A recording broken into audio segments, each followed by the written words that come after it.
দলের অবরোধ সফল হোক মেহেরপুর জেলার অবরোধ ছাত্র দলের অবরোধ খালেদা জিয়ার অবরোধ তারেক রহমানের অবরোধ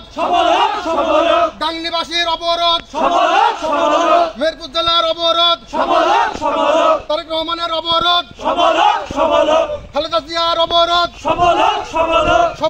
সফল হোক তারেক রহমান ভয় নাই রাজপথ ছাড়ি নাই অবৈধ তফসিল মানি না মানব না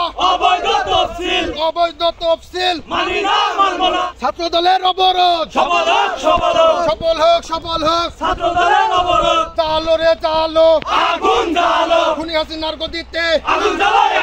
বাকশালীদের গদিতে পুলিশ দিয়ে আন্দোলন বন্ধ করা যাবে না